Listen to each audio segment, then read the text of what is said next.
നമ്മളിനി എന്ത് ചെയ്യും അക്ഷയ്? ആലോചിച്ചിട്ട് എൻ്റെ കയ്യും കാലും വിറയ്ക്കുന്നു. വീട്ടിലെങ്ങാനും ഇതറിഞ്ഞാൽ എന്നെ അച്ഛൻ കൊന്നുകളയും.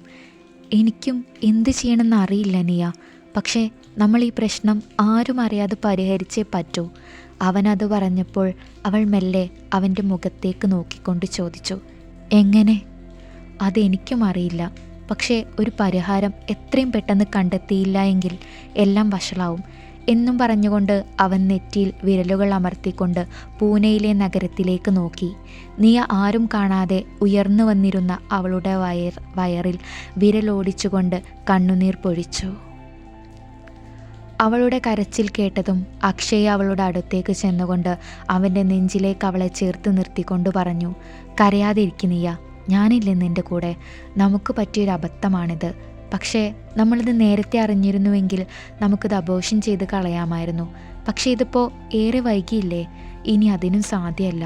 നമ്മുടെ വീട്ടിൽ പറയാമെന്ന് വെച്ചാൽ അവരുടെ അഭിമാനമായിരിക്കും അവർക്ക് പ്രധാനം. അതുകൊണ്ട് ഒരിക്കലും അവർ ഈ ബന്ധം അനുവദിച്ച് തരാതെ നമ്മളെ രണ്ടാക്കി മാറ്റും. അങ്ങനെ സംഭവിക്കാതെ ഇരിക്കണമെങ്കിൽ നമ്മൾ ഈ വിവരം ആരും അറിയാതെ, ആരോടും പറയാതെ കൊണ്ട് നടന്നേ പറ്റൂ. നമ്മുടെ കോഴ്സ് പൂർത്തിയാവാൻ ഇനി ആകെ 3 മാസമേ ബാക്കിയുള്ളൂ. നിനക്കിപ്പോൾ 4 മാസമല്ലേ? അതുകൊണ്ട് നമ്മളെല്ലാവരിൽ നിന്നും ഈ വിവരം മറച്ചു പിടിച്ചേ പറ്റൂ എന്നും പറഞ്ഞ് അവൻ അവളെ ഒന്നും കൂടെ അവനിലേക്ക് ചേർത്ത് പിടിച്ചു. BSc 4ാം വർഷ വിദ്യാർത്ഥികളാണ് അക്ഷയും നിയയും. ഒരേ ക്ലാസ്സിലാണ് രണ്ടുപേരും പഠിക്കുന്നത്. പ്രാക്ടിക്കലിന് എല്ലാം ഒരേ ഗ്രൂപ്പിലായിരുന്നു രണ്ടുപേരും. അങ്ങനെയാണ് അവർ പരിചയപ്പെടുന്നത് തന്നെ. പിന്നീട് അവർ നല്ല സുഹൃത്തുക്കളായി മാറി. ആ സൗഹൃദം പതിയെ പതിയെ പ്രണയത്തിലേക്ക് വഴിമാറുകയായിരുന്നു. ക്ലാസ്സിലും കോളേജിലും നല്ല സുഹൃത്തുക്കളായി അവർ അറിയപ്പെട്ടു. പക്ഷേ അവരിൽ വിരിഞ്ഞു നിന്ന പ്രണയത്തെ അവർ എല്ലാവരിൽ നിന്നും മറച്ചു പിടിച്ചു. അവരുടെ മനോഹരമായ പ്രണയം ആരും അറിയാതെ അവരിൽ അങ്ങനെ വളർന്നുകൊണ്ടിരുന്നു. അവസാന വർഷം വരെ രണ്ടുപേരും നാട്ടിൽ നിന്ന് ലീവിന് വരുന്നതും പോകുന്നതും ഒരുമിച്ചായിരുന്നു. അങ്ങനെ അവസാന വർഷം പരീക്ഷയ്ക്ക് മുന്നേ രണ്ടുപേരും ഒരുമിച്ച് നാട്ടിലേക്ക് പോവാൻ പുറപ്പെട്ടു. അവർ രണ്ടുപേരും റെയിൽവേ സ്റ്റേഷനിലെത്തി. പക്ഷേ അന്ന് അവർക്ക് പോവാനുള്ള ട്രെയിൻ പെട്ടെന്ന് അപകടത്തിൽപ്പെട്ടു. പിന്നീട് പുലർച്ചെ 4 മണിക്കായിരുന്നു ട്രെയിൻ ഉണ്ടായിരുന്നത്. അതുകൊണ്ട് തന്നെ അവർക്കന്ന് പോവാൻ സാധിച്ചില്ല. തിരികെ ഹോസ്റ്റലിലേക്ക് പോവാൻ വാഹനം ഒന്നും തന്നെ കിട്ടാത്തതുകൊണ്ട് അവർ അവിടെ ഒരു ലോഡ്ജിൽ റൂമെടുത്തു. രണ്ടുപേരും ഒന്ന് ഫ്രഷായി വന്ന് ഭക്ഷണമെല്ലാം കഴിച്ചു. അന്ന് രാത്രി അവളുടെ പാറിപ്പറന്ന മുടിയും അവളുടെ ശരീരത്തിൻ്റെ ഗന്ധവും അവനെ അവളിലേക്ക് ആകർഷിച്ചു. അവൻ അവളുടെ മുഖത്ത് പതിയെ തലോടി. അവളും ആ നിമിഷം എല്ലാം മറന്ന് അവനിലേക്ക് അമർന്നു. പിന്നീട് രണ്ടാളും അവരുടേതായ ലോകത്തേക്ക് പോയി. പിറ്റേ ദിവസം പുലർച്ചെ 4 മണിക്ക് ഉള്ള ട്രെയിനിന് അവർ നാട്ടിലേക്ക് തിരിച്ചു. ലീവെല്ലാം കഴിഞ്ഞ് അവർ വീണ്ടും നാട്ടിൽ നിന്ന് കോളേജിലെത്തി. പിന്നീട് പരീക്ഷയുടെ സമയമായി. രണ്ടുപേരും പരീക്ഷയ്ക്ക് വേണ്ടി നന്നായി പഠിച്ചുകൊണ്ടിരുന്നു. ഇടയ്ക്കിടെ അവൾക്ക് ഛർദി വന്നിരുന്നുവെങ്കിലും അവളത് പരീക്ഷയുടെ ടെൻഷൻ കൊണ്ടാവുമെന്ന് കരുതി അവൾ കാര്യത്തിലെടുത്തില്ല. പരീക്ഷകളെല്ലാം കഴിഞ്ഞിട്ടും അവൾക്ക് ഛർദിയും തലകറക്കവും തുടരെ വന്നുകൊണ്ടിരുന്നുവെങ്കിലും അവളതെല്ലാം അവഗണിച്ചു. ഛർദിയും തലകറക്കവും കൂടുതലായപ്പോഴാണ് അക്ഷയ് ഡോക്ടറെ കാണാമെന്ന് പറയുന്നത്. അടുത്ത ആഴ്ച നാട്ടിൽ പോകുമ്പോൾ കാണിക്കാം എന്നായിരുന്നു അവളുടെ മറുപടി. അങ്ങനെ നാട്ടിലേക്ക് പോവാൻ രണ്ടുപേരും തയ്യാറായി. ഡോക്ടറെ കാണാൻ അക്ഷയ് ബുക്ക് ചെയ്തു. അങ്ങനെ രണ്ടുപേരും ഡോക്ടറുടെ അടുത്തെത്തി. ഡോക്ടർ നിയയെ പരിശോധിച്ചു. പീരീഡ്സ് എല്ലാം കറക്റ്റാണോ? അല്ല, 4 മാസമായി പീരീഡ്സ് ആയിട്ട് എന്നവൾ ഡോക്ടറോട് പറഞ്ഞു. എന്നിട്ട് ഇതുവരെ അതിൻ്റെ കാരണം നോക്കിയില്ല എന്ന് വീണ്ടും ഡോക്ടർ ചോദിച്ചു. പരീക്ഷ തിരക്ക് കാരണം ശ്രദ്ധിച്ചില്ല എന്നായിരുന്നു അതിനുള്ള അവളുടെ മറുപടി. എനിവേ, കൺഗ്രാജുലേഷൻസ് എന്നും പറഞ്ഞ് ഡോക്ടർ അക്ഷയ്ക്ക് നേരെ കൈനീട്ടി. അവർക്കൊന്നും മനസ്സിലായില്ല. അവൻ ഡോക്ടർക്കും കൈ കൊടുത്തു.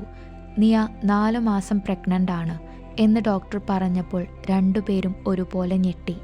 പേടിക്കാനൊന്നുമില്ല, പറയത്തക്കവണ്ണം കുഴപ്പങ്ങളൊന്നും നിയക്കില്ല എന്നും പറഞ്ഞ് ഡോക്ടർ അവർക്ക് കുറച്ച് മരുന്നുകൾ കുറിച്ചു കൊടുത്തു. ഡോക്ടറുടെ മുറിയിൽ നിന്ന് അവർ പുറത്തേക്ക് നടന്നു.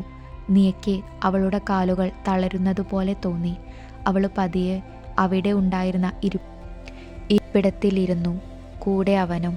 രണ്ടുപേർക്കും പരസ്പരം എന്തു പറയണമെന്നറിയാതായി. രണ്ടുപേരും പരസ്പരം കുറച്ച് സമയം മൗനമായിരുന്നു. ശേഷം അവൻ അവളെയും കൊണ്ട് റെയിൽവേ സ്റ്റേഷനിലേക്ക് പോയി. അവർക്ക് പോവാനുള്ള ട്രെയിൻ വരുന്ന നിർദ്ദേശം മുഴങ്ങിയപ്പോഴാണ് നിയ അവൻ്റെ നെഞ്ചിൽ നിന്ന് തലയുയർത്തിയത്. അവൻ അവളുടെ കൈകൾ കോർത്ത് പിടിച്ചുകൊണ്ട് ട്രെയിനിലേക്ക് നടന്നു. റിസർവ് സീറ്റ് ആയതുകൊണ്ട് സീറ്റിന് ബുദ്ധിമുട്ടുണ്ടായിരുന്നില്ല. അവർ ട്രെയിനിൽ കയറിയപ്പോൾ ആരും തന്നെ ഉണ്ടായിരുന്നില്ല. അവൾ സൈഡ് സീറ്റിലിരുന്നു കൊണ്ട് ഒരുപാട് കരഞ്ഞു. അവളെ എന്തു പറഞ്ഞ് ആശ്വസിപ്പിക്കണം എന്നറിയാതെ അക്ഷയ് അവളോട് ചേർന്നിരുന്നു. വീട്ടിലിനി എന്തു പറയും എന്ന ആശങ്കയായിരുന്നു അവളുടെ മനസ്സ് മുഴുവനും. അവളുടെ ഹൃദയം വല്ലാതെ പിടഞ്ഞുകൊണ്ടിരുന്നു. ഇനി എന്തു ചെയ്യും എന്ന ചോദ്യം അവളെ വല്ലാതെ അലട്ടി. അവളുടെ ജീവിതം ഇല്ലാതാവാൻ പോകുന്നു എന്നവൾ തിരിച്ചറിഞ്ഞു.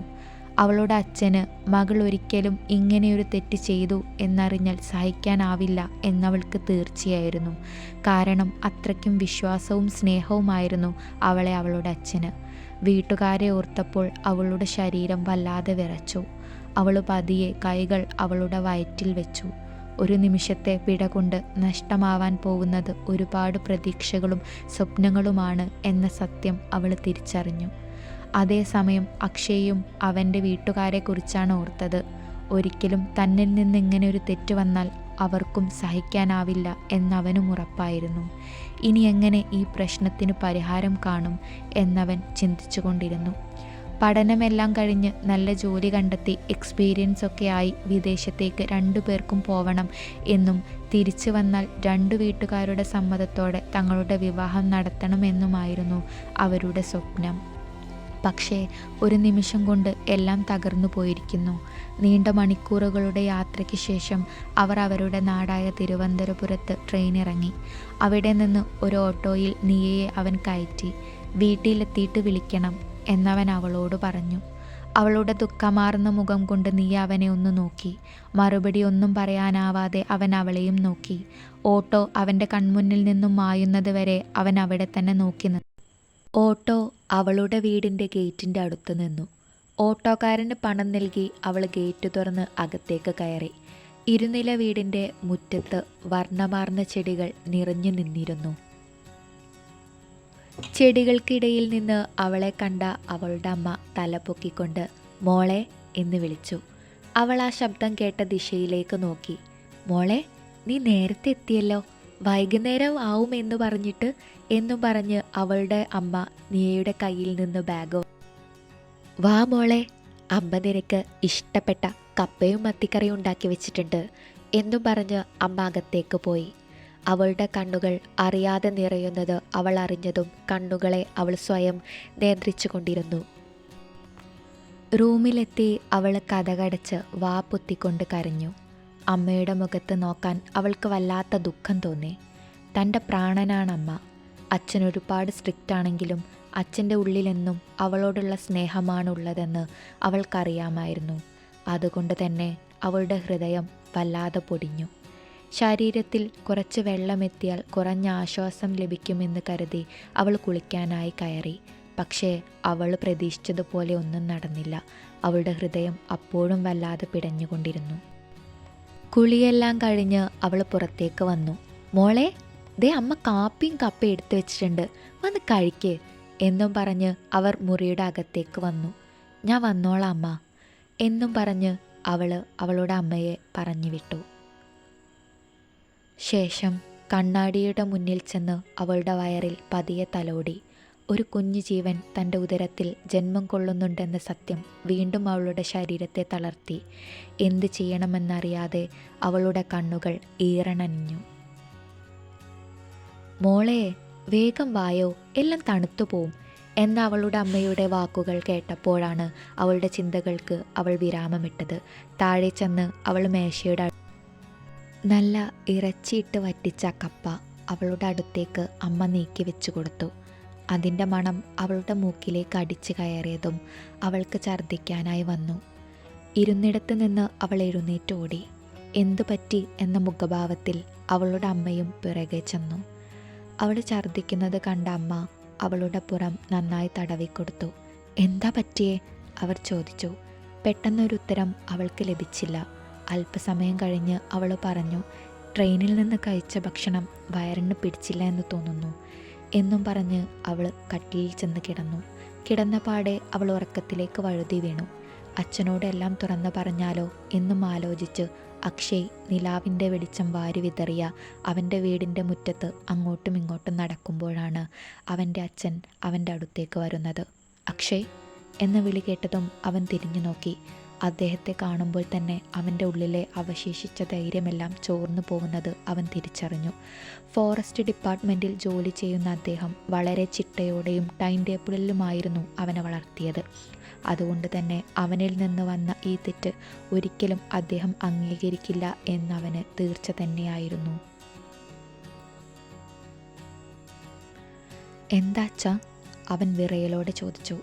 നിന്റെ ഫ്യൂച്ചർ പ്ലാൻ എന്താ? ഇനി കോഴ്സ് തീരാൻ 3 മാസമല്ലേ ഉള്ളൂ എന്ന് അദ്ദേഹം ചോദിച്ചു നിർത്തി. അതച്ചാ, ഇവിടെ 2 വർഷം പ്രാക്ടീസ് ചെയ്ത് US പോവണ എന്നവൻ പതിയെ പറഞ്ഞു നിർത്തി. ആ, എല്ലാം നിൻ്റെ ഇഷ്ടം പോലെ. പിന്നെ പരീക്ഷയ്ക്കുള്ള സ്റ്റഡി ലീവ് അല്ലേ ഇപ്പോൾ, അതുകൊണ്ട് ഒരു നിമിഷം പോലും പാഴാക്കാതെ പഠിക്കാൻ നോക്ക് എന്ന ഉപദേശം നൽകി അദ്ദേഹം തിരിഞ്ഞു നടന്നു. അവൻ്റെ കൈയും കാലും ഒരുപോലെ തളർന്നിരുന്നു. അവൻ അച്ഛൻ പോയോ എന്ന് ഉറപ്പ് വരുത്തിയതിന് ശേഷം അവൻ്റെ ഫോൺ എടുത്ത് നിയയെ വിളിച്ചുവെങ്കിലും അവൾ ഫോൺ എടുത്തില്ല. 4-5 പ്രാവശ്യം വിളിച്ചിട്ടും എടുക്കാത്തതുകൊണ്ട് അവൻ വല്ലാതെ ഭയന്നു. അവളുടെ വീട്ടിൽ എല്ലാം അറിഞ്ഞത് കൊണ്ടാവും അവൾ ഫോൺ എടുക്കാത്തതും തിരികെ അവൾ വിളിക്കാത്തതും എന്നവൻ ഊഹിച്ചു. അന്ന് രാത്രി മുഴുവൻ അവളുടെ വിളിയും കാത്തവൻ ഇരുന്നുവെങ്കിലും അവൾ വിളിച്ചില്ല. ഇടയ്ക്കെവിടെയോ വെച്ച് അവൻ ഉറക്കത്തിലേക്ക് വീണിരുന്നു. ഇടി ഒരുമ്പട്ടോളെ, കുടുംബത്തിൻ്റെ മാനം കളഞ്ഞില്ലിടി എന്നും പറഞ്ഞ് നീയുടെ അച്ഛൻ അവളുടെ കരണത്ത് ഒന്ന് കൊടുത്തു. അച്ഛ, എനിക്ക് മാപ്പ് തരണം, തെറ്റ് പറ്റിപ്പോയി അച്ഛ എന്നും പറഞ്ഞ് അവളുടെ അച്ഛൻ്റെ കാലിലേക്ക് വീണു. ഇല്ലടി കുരുത്തം കെട്ടവളെ, നിന്നെ അത്രയും വിശ്വാസമുള്ളത് കൊണ്ട് മാത്രമല്ലേ ഞാൻ നിന്നെ പുറമേക്ക് പഠിക്കാൻ പറഞ്ഞു വിട്ടത്. നീ എന്നോടും ഈ കുടുംബത്തോടും ചെയ്ത ഈ ചതി ഞാൻ ഒരിക്കലും ക്ഷമിക്കില്ല എന്നും പറഞ്ഞ് അവളുടെ അച്ഛൻ വീണ്ടും അവളുടെ കരണത്ത് ആഞ്ഞൊരടിയും കൂടെ കൊടുത്തു. അയ്യോ എന്നും പറഞ്ഞു ഉറക്കത്തിൽ നിന്ന് നിയ ഞെട്ടി ഉണർന്നു. കണ്ടതെല്ലാം സ്വപ്നമാണ് എന്നവൾ വിശ്വസിക്കാൻ പ്രയാസപ്പെട്ടു. മേശപ്പുറത്ത് വെള്ളം നിറച്ചു വെച്ച ജഗ്ഗിൽ നിന്ന് അവൾ വെള്ളം ധൃതിയിലെടുത്തു കുടിച്ചു. അപ്പോഴേക്കും അവളുടെ നെറ്റിയിൽ പൊടിഞ്ഞ വിയർപ്പ് കണങ്ങൾ ഒളിച്ച് അവളുടെ കഴുത്തിലൂടെ ഒഴുകിയിരുന്നു. കണ്ണുകൾ മുറുകെ അടച്ചവൾ ഒരു ദീർഘശ്വാസം ഉള്ളിലേക്ക് വലിച്ചു. സമയം നോക്കുമ്പോൾ 6 മണിയോടടുത്തിരുന്നു. വെളിച്ചം പരക്കെ പരക്കാൻ തുടങ്ങിയിരുന്നു. പതിയെ എഴുന്നേറ്റ് അവൾ വാഷ്റൂമിലേക്ക് നടന്നു. മുഖമെല്ലാം തണുത്ത വെള്ളം കൊണ്ട് കഴുകി റൂമിൽ ചെന്ന് ഫോൺ എടുത്ത് നോക്കുമ്പോൾ അക്ഷയുടെ 5 മിസ്ഡ് കോൾ കണ്ടു. അവൾ വേഗം അവനെ തിരികെ വിളിച്ചു. അവൻ്റെ ഫോൺ ബെല്ലടിച്ച് നിന്നു. അവൾ ഫോൺ ബെഡിലേക്ക് വെച്ചതും അവൻ തിരിച്ചു വിളിച്ചു. ഹലോ. അവൾ ഫോൺ ചെവിയോട് ചേർത്ത് വെച്ച് എന്ന് മൂളി. നീ എന്താ വിളിച്ചിട്ട് ഫോൺ എടുക്കാത്തത്? അവൻ തെല്ലു പരിഭവത്തോടെയും ഭയത്തോടെയും ചോദിച്ചു. ഞാനൊന്ന് ഉറങ്ങിപ്പോയി, ഇപ്പോഴേ എഴുന്നേൽക്കുന്നത്. അവനുള്ള ഉത്തരമെന്നോണം അവൾ പറഞ്ഞു നിർത്തി. അവിടെ പ്രശ്നമൊന്നുമില്ലല്ലോ? അവൻ ചോദിച്ചു. ഇല്ല എന്നും പറഞ്ഞ് അവൾ കരയാൻ തുടങ്ങി. ഇങ്ങനെ കരയില്ലേ നീയാ, അതെനിക്ക് സഹിക്കാനാവില്ല എന്നും പറഞ്ഞ് അവനും ഒന്ന് വിതുമ്പി. എടോ, നമ്മൾ കരഞ്ഞിരുന്നത് കൊണ്ട് ഇതിനൊരു തീരുമാനമാവില്ല. പകരം നല്ല പോലെ ചിന്തിച്ച് ഒരു തീരുമാനം എടുക്കുകയാണ് വേണ്ടത്.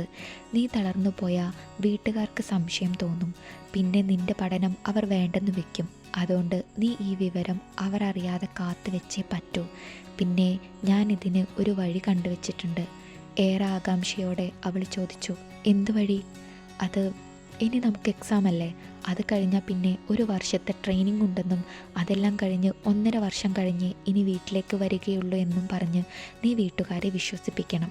എന്നിട്ട് ഈ 1.5 വർഷം നമ്മൾ പൂനെയിൽ ഒരു വീടെടുത്ത് താമസിച്ച് ആരും അറിയാതെ പ്രസവവും കാര്യങ്ങളും എല്ലാം നടത്താം. കുഞ്ഞിനെ അവിടെ ഉപേക്ഷിക്കാം. എന്നിട്ട് നമുക്ക് നാട്ടിൽ തിരിച്ചു വന്ന് ഇവിടെ ജോലിക്ക് പോവാം. പതിയെ നിൻ്റെ കാര്യം ഞാൻ എൻ്റെ വീട്ടിൽ അവതരിപ്പിക്കും, നീ നിൻ്റെ വീട്ടിലും. അങ്ങനെ നമ്മുടെ വിവാഹം നടന്നാൽ പിന്നെ നമ്മൾ ചെയ്ത ഈ തെറ്റല്ലാതെ ആവും എന്നും പറഞ്ഞ് അവൻ വീണ്ടും അവളോട് പറഞ്ഞു. നിയ, ഞാൻ പറയുന്നത് നീ കേൾക്കുന്നുണ്ടോ? അവൾ എന്ന് മൂളിക്കൊണ്ട് പറഞ്ഞു. അക്ഷയ്, നീ പറയുന്നതൊക്കെ എങ്ങനെ പ്രാക്ടിക്കലാവും? നമ്മൾ 2 പേരും 24 വയസ്സ് മാത്രമായവരാണ്. നമ്മളെക്കൊണ്ട് ഇത്രയും ഭാരമേറിയ കാര്യം ചെയ്തു തീർക്കാനാവുമോ? എന്തുകൊണ്ടാവില്ല നിയ? വീട്ടുകാരുടെയും നാട്ടുകാരുടെയും പുച്ഛം കാണുന്നതിലും ഭേദമല്ലേ ഇങ്ങനെയൊരു മറച്ചു പിടിക്കൽ? ആർക്കും ദോഷം വരാത്ത രീതിയിൽ നമുക്കിത് പരിഹരിക്കാനാവും. നീ ഒന്ന് ചിന്തിച്ച് നോക്ക് നിൻ്റെ വീട്ടിലെ അവസ്ഥ. അവരിതറിഞ്ഞാൽ നിന്നെ ഒരിക്കലും പിന്നെ അവർക്ക് പഴയ രീതിയിൽ കാണാനാവില്ല. എൻ്റെ വീട്ടിലാണെങ്കിൽ പിന്നെ നിന്നെ സ്വീകരിക്കാനും അനുവദിക്കില്ല എന്ന കാര്യത്തിൽ എനിക്ക് സംശയമൊന്നുമില്ല.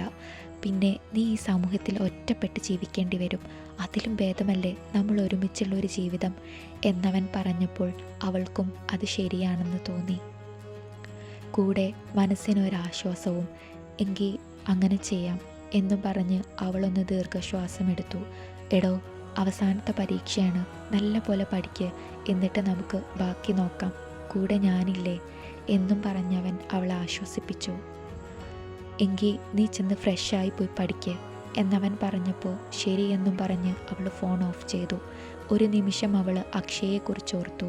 സ്നേഹിച്ച പെണ്ണ് അവനിൽ നിന്ന് ഗർഭിണിയാണെന്നറിയുമ്പോൾ അവളെ പാതി വഴിയിൽ ഉപേക്ഷിച്ച് കടന്നു കളയുന്നവരാണ് ഭൂരിഭാഗം ആണുങ്ങളും. പക്ഷേ അക്ഷയ്, അവൻ തന്നെ കൂടുതൽ ചേർത്ത് പിടിക്കുകയാണ് ചെയ്യുന്നത്.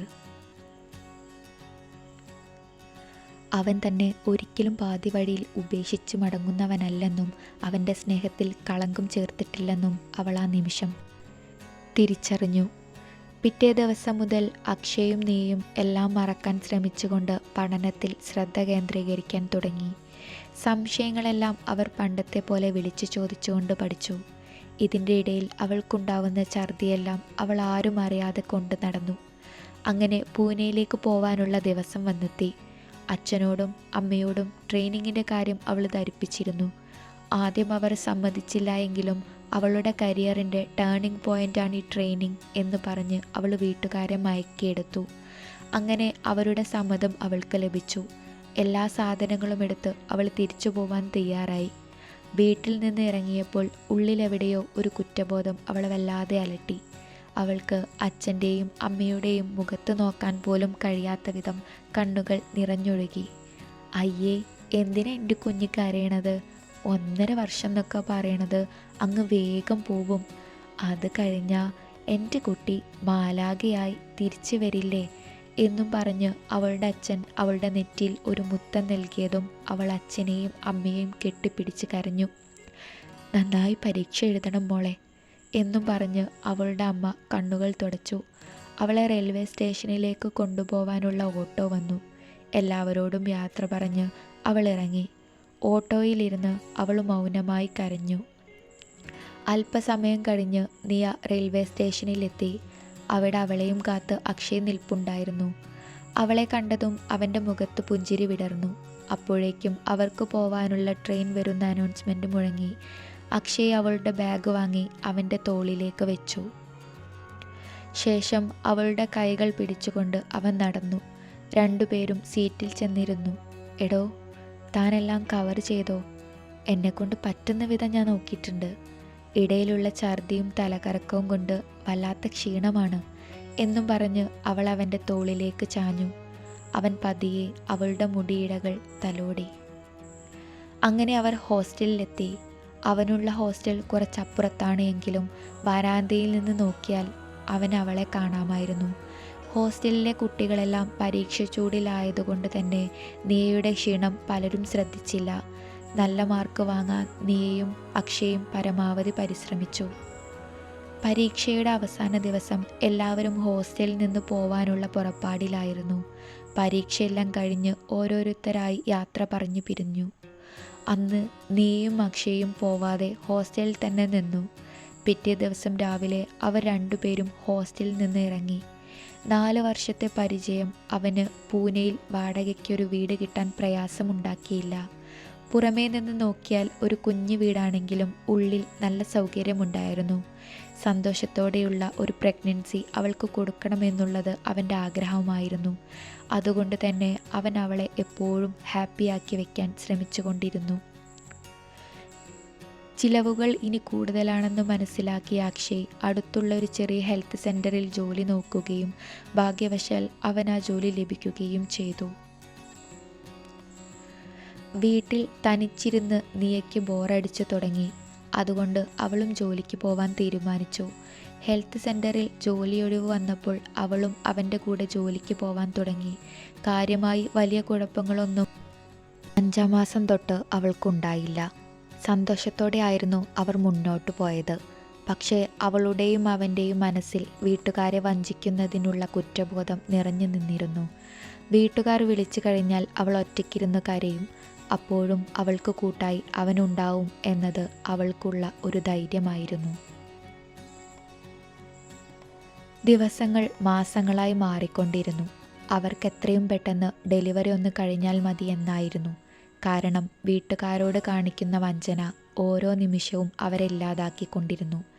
ഒരു ദിവസം ഞായറാഴ്ച രാവിലെ ഡ്യൂട്ടി ഇല്ലാത്തതുകൊണ്ട് ടേബിളിലിരുന്ന് സാവധാനം ഭക്ഷണം കഴിച്ചു കൊണ്ടിരുന്നപ്പോൾ അക്ഷയ് അവളോട് പറഞ്ഞു, എടോ, കുഞ്ഞിനെ കൊണ്ട് കളയാൻ ഞാനിവിടെ ഉള്ള ഒരു ഓർഫനേജ് കണ്ടുവച്ചിട്ടുണ്ട് എന്നവൻ പറഞ്ഞപ്പോൾ രണ്ടുപേരുടെയും ഹൃദയം ഒന്ന് പിടഞ്ഞു. എന്തൊക്കെയാണെങ്കിലും തങ്ങളുടെ കുഞ്ഞാണ് വയറ്റിൽ എന്ന ബോധം അവർക്കുണ്ട്. എങ്കിലും സാഹചര്യങ്ങൾ അവർക്ക് അനുകൂല്യമാവാത്തതുകൊണ്ട് അവർക്കത് ചെയ്തേ പറ്റൂ.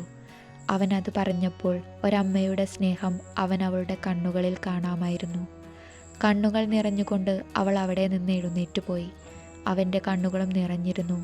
അവിടെ നിന്ന് എഴുന്നേറ്റ് അവനും അവളുടെ അരികിലേക്ക് ചെന്നു. നിയ, എന്താടോ ഇത്? നമുക്കറിയാം ചെയ്യുന്നതും പ്രവർത്തിക്കുന്നതും എല്ലാം തെറ്റായ വഴിയിലൂടെയാണെന്ന്. പക്ഷേ ഇത് ചെയ്തേ പറ്റൂ എന്നവൻ പറഞ്ഞപ്പോൾ കണ്ണുകൾ തുടച്ചുകൊണ്ട് അവൾ അവൻ്റെ നെഞ്ചിലേക്ക് ചാഞ്ഞു. അവളുടെ നെറ്റിയിൽ ഒരു ചുംബനം അവൻ നൽകിക്കൊണ്ട് അവളെ വീണ്ടും തന്നോട് ചേർത്തവൻ നിർത്തി. ദിവസങ്ങൾ വീണ്ടും മുന്നോട്ട് നീങ്ങി. അശ്വതിക്ക് 9-ാം മാസമായി. പക്ഷേ അവൾ അതൊന്നും നോക്കാതെ ജോലിക്ക് പോയി തുടങ്ങി. ഒരു ദിവസം ജോലി ചെയ്തുകൊണ്ടിരിക്കുമ്പോൾ അവൾക്ക് പ്രസവവേദന വരാൻ തുടങ്ങി. അപ്പോൾ തന്നെ അക്ഷയ് അവളെ ഹോസ്പിറ്റലിൽ എത്തിച്ചു. ഉടനെ തന്നെ അവളെ ലേബർ റൂമിലേക്ക് പ്രവേശിപ്പിച്ചു. അവൻ അവളെയും കാത്ത് പുറത്തു നിന്നു. 3-4 മണിക്കൂറുകൾക്ക് ശേഷം വെള്ള തുണിയിൽ പൊതിഞ്ഞ ഒരു കുഞ്ഞുമായി നേഴ്സ് പുറത്തേക്ക് വന്നു. പെൺകുഞ്ഞാണ്. നേഴ്സ് അവന് നേരെ കുഞ്ഞിനെ നീട്ടിക്കൊണ്ട് പറഞ്ഞു. അവൻ്റെ കണ്ണുകൾ ആ കുഞ്ഞുമുഖത്തേക്ക് തിരിഞ്ഞു. അവൻ്റെ കൈകൾ നീട്ടി അവൻ ആ കുഞ്ഞിനെ വാങ്ങി. ചുവന്ന ആപ്പിൾ പോലെ ചുവന്നിരിക്കുന്ന കുഞ്ഞിക്കവളിൽ അവൻ മൃദുവായി ഒന്ന് തലോടി. അച്ഛൻ്റെ സ്പർശനം അറിഞ്ഞതും കുഞ്ഞിക്കണ്ണുകൾ തുറന്ന് അവനെ നോക്കി. ആ സമയം അവൻ്റെ കണ്ണുകൾ നിറഞ്ഞിരുന്നു. 2 മിനിറ്റ് നേരം അവൻ ഇമവെട്ടാതെ കുഞ്ഞിനെ നോക്കിക്കൊണ്ടിരുന്നു. ടൈമായി, കുഞ്ഞിനെ കുറച്ചു നേരം ഒബ്സർവേഷനിൽ വെക്കണം എന്നും പറഞ്ഞ് അവർ കുഞ്ഞിനെ തിരികെ വാങ്ങി.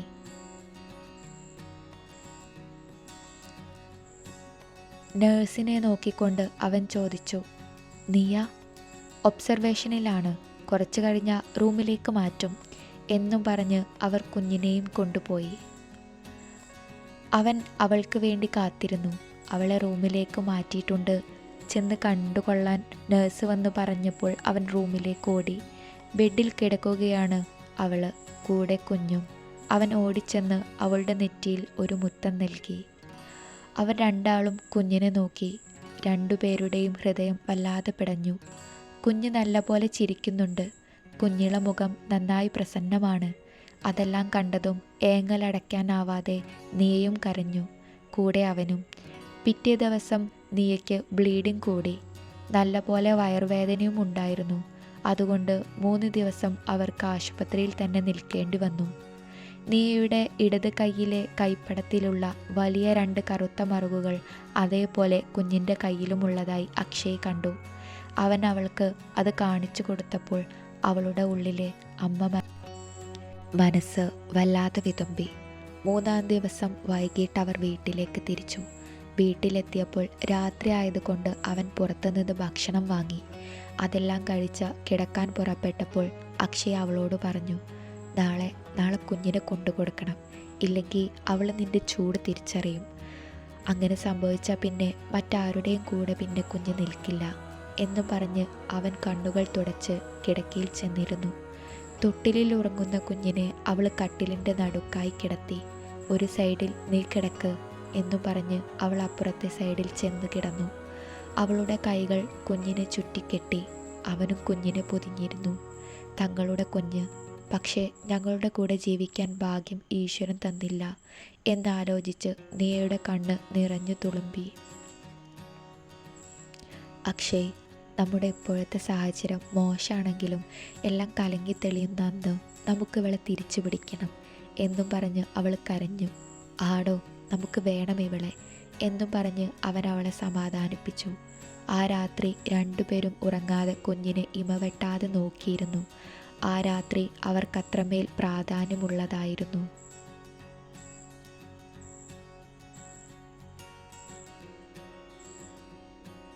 പിറ്റേ ദിവസം രാവിലെ അവൾ കുഞ്ഞിനെ കുളിപ്പിച്ചൊരുക്കി.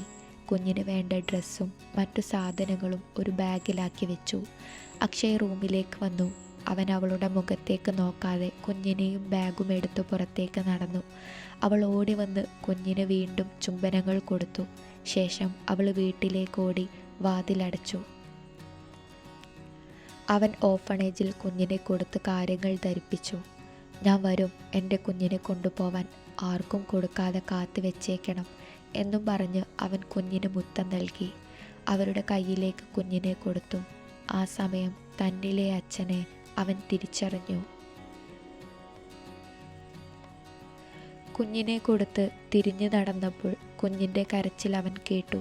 തിരിഞ്ഞു നടന്ന് കുഞ്ഞിനെ വാങ്ങി വീട്ടിലേക്ക് പോവാൻ അവൻ്റെ ഹൃദയം പറഞ്ഞുകൊണ്ടിരുന്നുവെങ്കിലും അവൻ ഓട്ടോയിൽ കയറി വീട് ലക്ഷ്യമിട്ട് മുന്നോട്ട് പോയി. വീട്ടിൽ നിയയും എല്ലാം നഷ്ടപ്പെട്ടവളെ പോലെ ഇരിക്കുകയായിരുന്നു. അവനെ കണ്ടതും ചാടി അവൾ അവൻ്റെ നെഞ്ചിലേക്ക് അമർന്നു. രണ്ടുപേരും ഒരുപാട് നേരം കെട്ടിപ്പുണർന്ന് കരഞ്ഞു. കാലം വീണ്ടും മുന്നോട്ട് പോയി.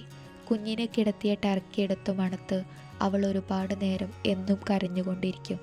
എല്ലാം നോക്കി നിൽക്കാൻ മാത്രമേ അവന് സാധിച്ചുള്ളൂ. കുഞ്ഞിനെ പിരിഞ്ഞിട്ട് ഒരാഴ്ച ആയി എങ്കിലും അമ്മ ഹൃദയം വല്ലാതെ പിടഞ്ഞുകൊണ്ടിരുന്നു. ഒരു ദിവസം നിയ അക്ഷയ് എന്നോട് പറഞ്ഞു, അക്ഷയ്, നമുക്ക് കുഞ്ഞിനെ തിരികെ കൊണ്ടുവന്നാലോ? അവളില്ലാതെ എനിക്ക് പറ്റുന്നില്ല. നമുക്ക് വീട്ടുകാരോട് സത്യങ്ങളെല്ലാം പറയാം. അവർ കുറച്ചുനാൾ മാറ്റി നിർത്തും. അത് കഴിഞ്ഞാൽ എല്ലാം ശരിയാവും. എനിക്ക് വയ്യ അക്ഷയ്, എപ്പോഴും കുഞ്ഞിൻ്റെ ഓർമ്മകളാണ്. 5 ദിവസം മാത്രമേ അവൾ നമ്മുടെ കൂടെ ഉണ്ടായിട്ടുള്ളൂ എങ്കിലും എനിക്ക് പറ്റുന്നില്ല എന്നും പറഞ്ഞ് അവൾ കരയാൻ തുടങ്ങി. അവൻ അവളെ സമാധാനിപ്പിച്ചുകൊണ്ട് പറഞ്ഞു, എല്ലാം ശരിയാവും, താൻ വിഷമിക്കാതെ ഇരിക്ക് എന്നും പറഞ്ഞ് അവൻ അവളെ ചേർത്ത് നിർത്തി. അക്ഷയ്, കുഞ്ഞിനെ തിരികെ വാങ്ങാം പ്ലീസ്. എനിക്ക് അവളെ കാണാൻ കൊതി തോന്നുന്നു. അത് സാധ്യമല്ല നിയ. എനിക്കുമില്ലേ വിഷമം, പക്ഷേ ഇതെല്ലാം സഹിച്ചേ പറ്റൂ. നീ ഒന്ന് സമാധാനിക്ക്. നമ്മളൊന്ന് ഫിനാൻഷ്യലി സ്റ്റേബിൾ ആയിട്ടില്ല. മാത്രവുമല്ല നമ്മളുടെ വീട്ടുകാർ ഇതൊരിക്കലും അംഗീകരിക്കില്ല. പ്രത്യേകിച്ച് എൻ്റെ അച്ഛൻ. അദ്ദേഹം എന്നെ പിടിച്ച് വേറെ അങ്ങ് കെട്ടിക്കും. അതും പറഞ്ഞ് അവൻ തിരിഞ്ഞു നടന്നു. പിന്നീട് ഒരിക്കലും നിയ അവനോട് മിണ്ടിയിട്ടില്ല. അവൻ തിരിച്ചും. വീട്ടിൽ പറഞ്ഞ ദിവസം കഴിയാൻ ഇനി 1 മാസമേ ബാക്കിയുള്ളൂ. അത് തീരാനുള്ള കാത്തിരിപ്പിലായിരുന്നു അവൻ. ഡെലിവറിക്ക് ശേഷം പിന്നീട് നിയയെ അവൻ ജോലിക്ക് കൊണ്ടുപോയില്ല. അവൾക്ക് നല്ല റെസ്റ്റ് വേണം എന്നവൻ അറിയുന്നത് കൊണ്ട് തന്നെയാണ് അവൻ അങ്ങനെ ഒരു തീരുമാനമെടുത്തത്. ദിവസങ്ങൾ വീണ്ടും മുന്നോട്ട് പോയിക്കൊണ്ടിരുന്നു. അവൾ റൂമിൽ ഒറ്റയ്ക്ക് ഇരിപ്പായി. അക്ഷയ്ക്ക് അവളോട് മിണ്ടാൻ ഉള്ളിൽ ആഗ്രഹമുണ്ടെങ്കിലും അതൊന്നും തന്നെ അവൻ പുറമേ കാണിച്ചില്ല. ആരോടും മിണ്ടാതെ കുഞ്ഞിനെ കാണാതെ നിയയുടെ അവസ്ഥ വളരെ മോശമാവാൻ തുടങ്ങി. പക്ഷേ അതൊന്നും അവൻ അറിഞ്ഞിരുന്നില്ല. അവളുടെ കാര്യങ്ങളെല്ലാം ശ്രദ്ധിക്കാൻ അവൻ പണം നൽകി ഒരു ആയയെ നിർത്തിയിരുന്നു. അവരോടും അവൾ അധികം ഒന്നും സംസാരിക്കാറില്ലായിരുന്നു. അവളുടെ ഉള്ളിൽ മുഴുവനും കുഞ്ഞു മാത്രമായിരുന്നു ഉണ്ടായിരുന്നത്.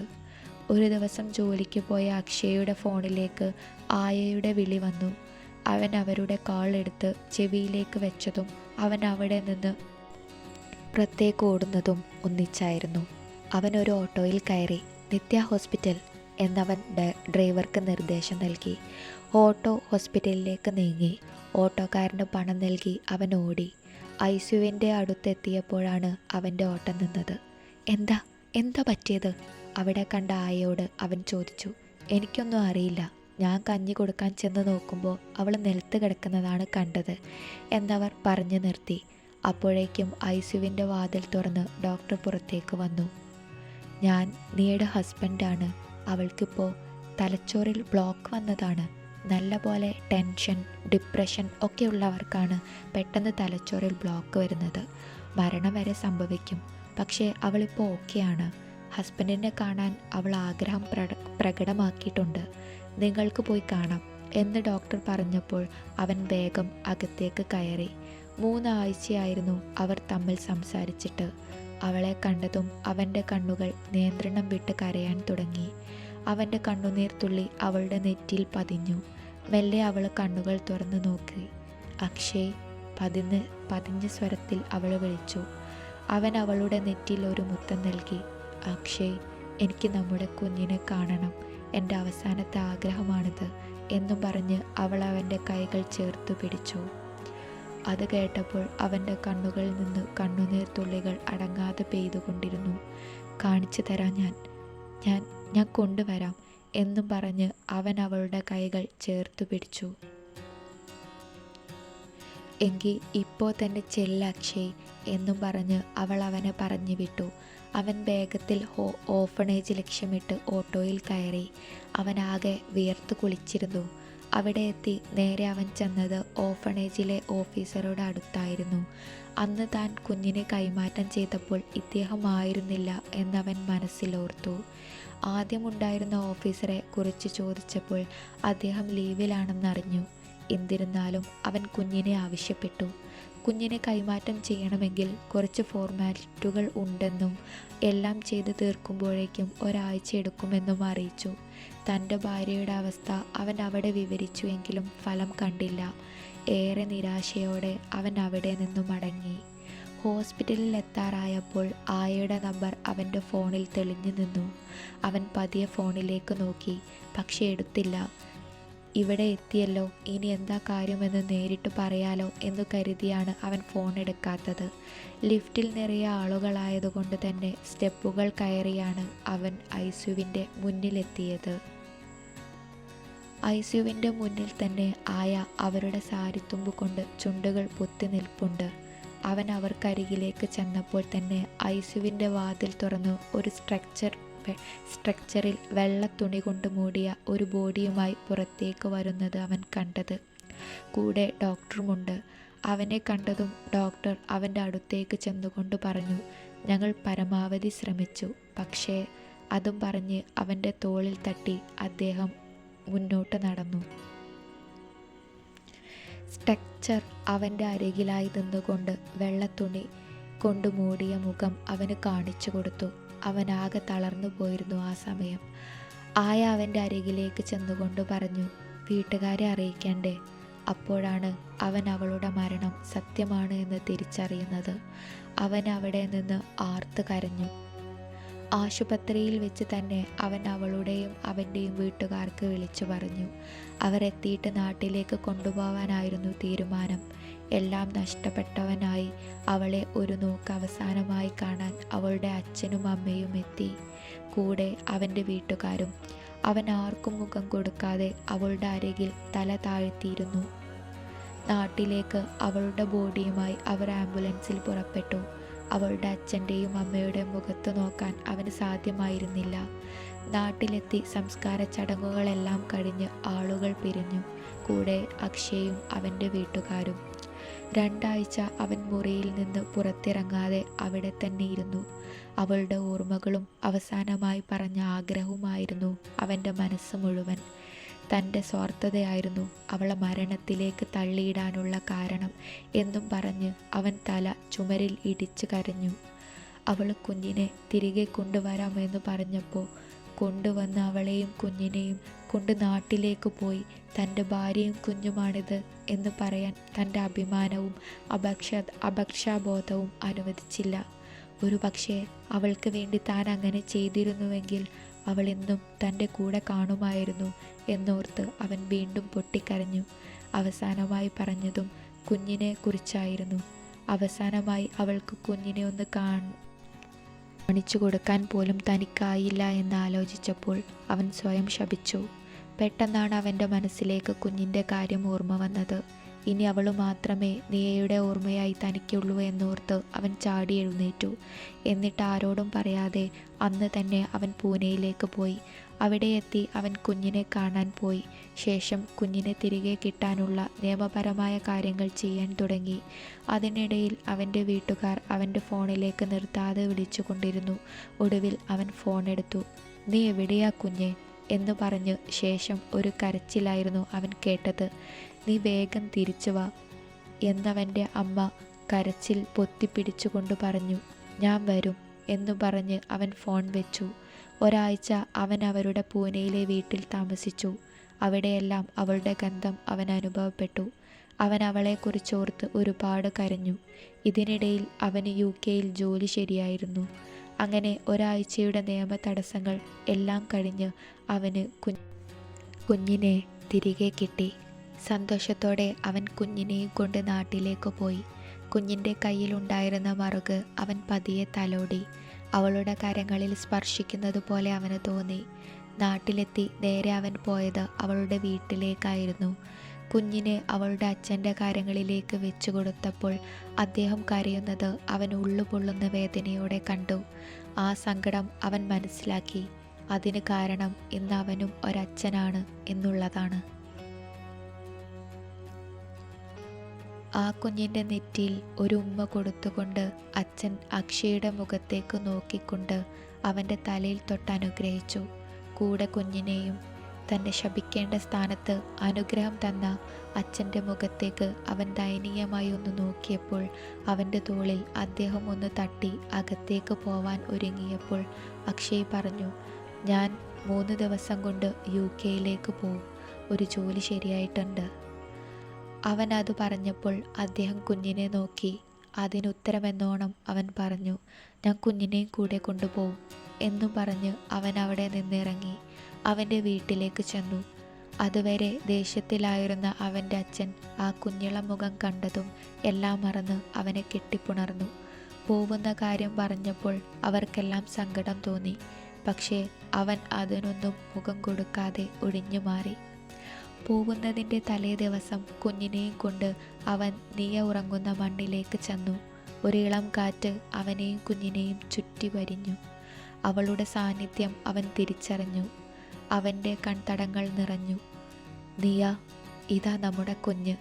നിനക്ക് കാണാമോ? എന്നോട് നീ ക്ഷമിക്കണേ" എന്നും പറഞ്ഞ് അവൻ കരഞ്ഞു. ശേഷം തുടർന്ന്, "നിന്റെ പേര് ഇനി മുതൽ നമ്മുടെ മോൾക്കും സ്വന്തമാണ്. അവൾക്ക് നിന്റെ പേരാണ് ഞാൻ ഇടുന്നത്" എന്നും പറഞ്ഞ് അവൻ കുഞ്ഞിൻ്റെ കാതിൽ നിയ എന്ന് മന്ത്രിച്ചു. നാളെ അവനും കുഞ്ഞും UK-യിലേക്ക് പോകുന്നതും ജോലിയുടെ കാര്യവും എല്ലാം അവൻ അവളോട് പറഞ്ഞു. "നിയ, നീ എന്നിൽ നിന്നും എത്രയോ അകലെയാണ്." പിറ്റേ ദിവസം രാവിലെ അവനും കുഞ്ഞും UK-യിലേക്ക് പോയി. പുതിയൊരു തുടക്കത്തിനായി. അകലെ നിയയും അവർക്കൊപ്പം ഉണ്ട്.